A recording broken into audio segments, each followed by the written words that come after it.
지금 사회는 과거의 패러다임과 많이 바뀐 패러다임인 것 같아요. 그래서 지금은 소통하는 것이 굉장히 중요하고 각 세대와 잘 어울릴 수 있는 그런 수평적인 관계가 중요한 것 같아요. 지금 필요한 리더십은 오히려 코칭 리더십이 아닐까, 그것이 목회자에게도 필요한 리더십이 아닐까 생각되는데요. 코칭에서는 상대방과 나와의 관계를 전문가 대 전문가의 만남이라고 그래요. 코칭의 정의에 의하면 우리는 수평적인 파트너십을 한다라고 그래요. 그런 면에서 성도를 대하는 목회자의 자질이 성도는 배워야 돼, 양육이 필요한 존재야, 이것이 아니라 성도 안에는 충분히 창의성이 있고 성도는 문제를 해결할 수 있는 리소스가 있고 온전함을 추구하는 존재야 라는 인식을 가지고 목회자와 성도가 수평적 파트너십을 한다면 현대사회에서 요구하는 그런 인간관계와 어울리지 않을까 라는 생각이 들고요. 또 젊은이들이 지금 탈교회, 가난한 성도들이 많아지는 이 사회에서 그분들이 이야기하는 가장 큰 원인 중에 하나는 우리 교회는 소통이 안 돼요, 우리는 목사님하고 이야기할 수 없어요, 이러한 것인데, 목사님이 수평적 파트너십의 마음을 가지고 젊은이들과 함께 꿈을 계속 키워주고 스스로가 할 수 있게 길을 열어준다면 교회는 더 젊어지고 또 역동성이 있고 그리고 성장하지 않을까, 그런 생각이 듭니다.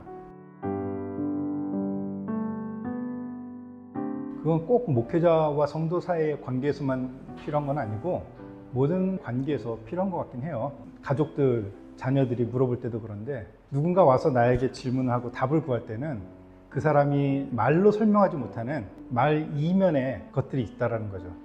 예를 들면 부부싸움을 하고 목사님께 왔어요.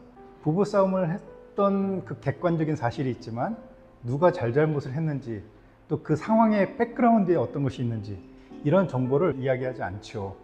그냥 그 속상한 마음들을 이야기하는 거거든요. 충분한 정보를 가지고 있지 않은 상황에서 이렇게 하십시오 라고 이야기하는 것은 정보의 부재 속에서 답을 주는 거기 때문에 정확한 답이 되지 않을 수가 있죠. 또 하나는 이야기하러 온 사람들은 자기에게 유리한 이야기들을, 자기에게 유리한 정보들을 내놓는 것이 일반적인 경향인 것 같아요.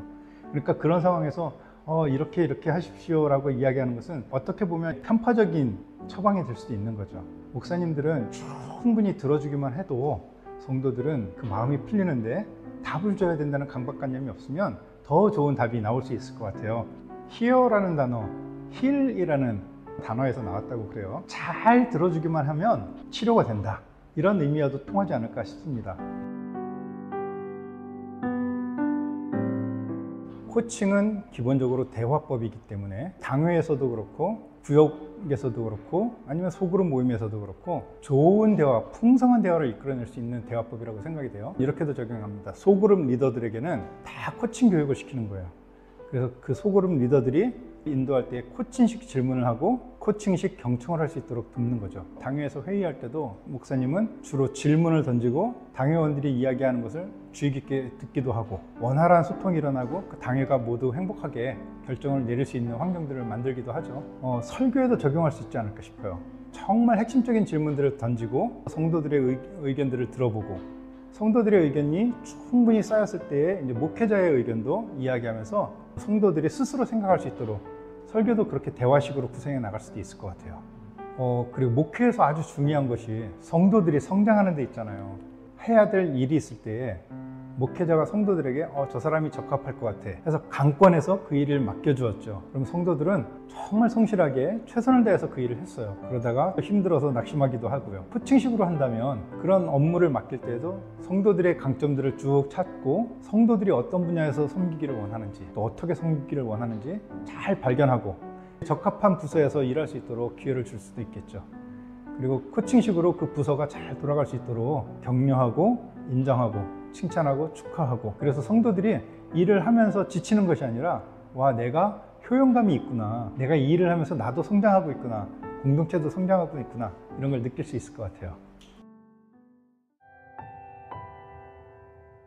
코칭 대화가 가지고 있는 독특함이라고 한다면 한 3가지 정도가 있을 것 같아요. 처음으로 이야기할 수 있는 게 코칭은 목적이 있는 대화다. 우리가 만나서 잡담을 하는 것이 아니라 목적, 목표를 설정하고 그것을 어떻게 이룰 수 있는지 대화의 내용은 한 방향으로 집중하게 돼 있죠. 그래서 성과를 내는 대화가 될 수 있습니다.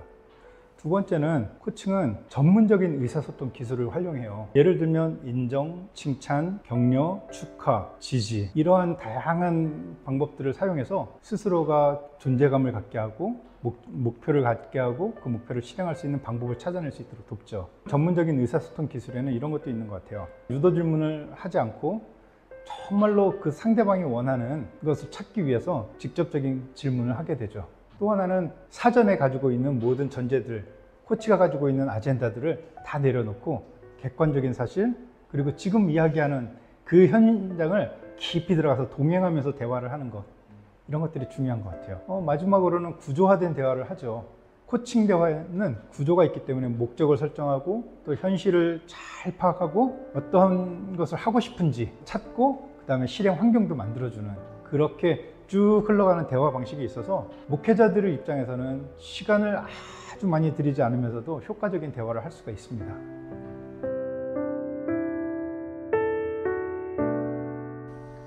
네, 선교지에서도 코칭은 정말 유효하게 쓰이는 것 같아요. 코칭은 결국은 대화법이고 사람과의 관계인데, 선교사들이 가장 많이 하는 일은 바로 현지인들을 만나서 대화를 하는 거잖아요.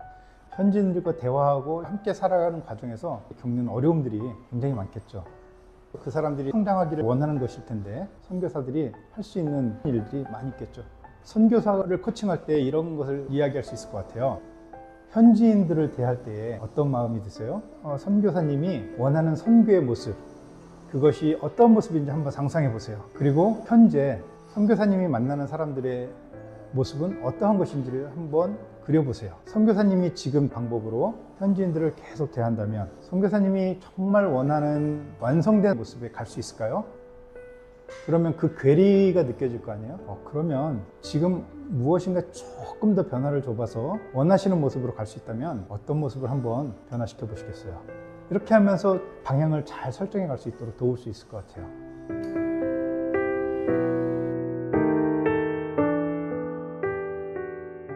한 분의 경우는 첫 만남이었는데 2시간인가 계속 듣기만 했어요. 코칭에서는 경청이라고 합니다. 적극적인 경청. 계속 듣기만 하는데 다 이야기를 하고 늦은 밤이 되었는데 이분이 하시는 말씀이, 와, 오늘 너무 감사했어요. 그동안 힘들었던 모든 것이 해결됐어요 라고 하는 거예요.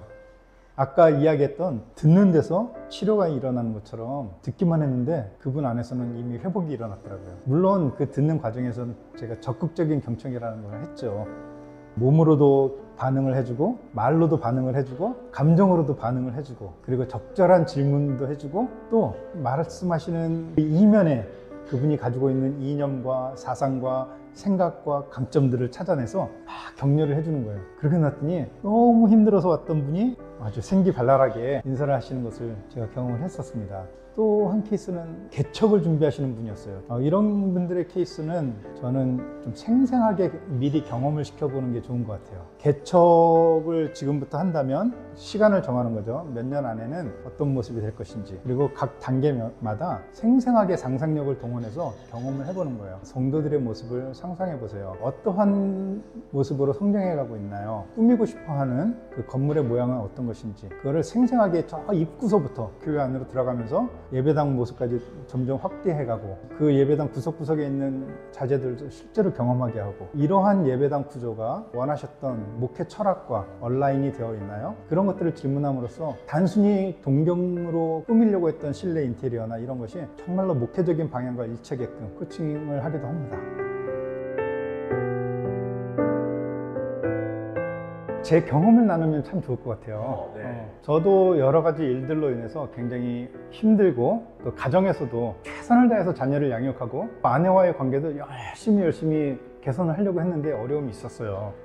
그런데 코칭을 배우고 나니까, 그리고 코치로서 살아가니까 코치의 마음 자세와 코칭의 기술들을 자녀 양육과 아내와의 관계 이런 데서 적용하면서 관계가 막 회복되는 거예요. 그리고 지금은 제가 굉장히 행복한 관계를 맺고 있어요. 우리 성도들과 결국은 행복한 관계를 맺고, 성도들이 행복한 신앙생활을 할 수 있도록 돕는 게 목회라면, 우리 젊은 목회자들은 코칭의 기술과 코칭의 태도를 가지고 성도들과 함께 해야 되지 않을까라는 생각이 들고요. 또 하나는 제가 상담과 리더십을 공부할 때가 있었어요. 그때는 제가 답을 주고 모범을 보이고 어떠한 방향으로 끌고 간다, 이런 책임감이 있었어요. 근데 코칭을 배우고 나서 보니까 상대방은 내가 끌고 갈 존재가 아니고 나와 함께 갈 수 있는 존재고, 오히려 한 걸음 앞에 갈 때에 한 걸음 뒤에서 박수 치면서 응원하면서 함께 동행해 주는 거다. 답을 줘야 된다는 책임감도 내려놨고, 좋은 본을 보여줘야 된다는 책임감도 내려놨고,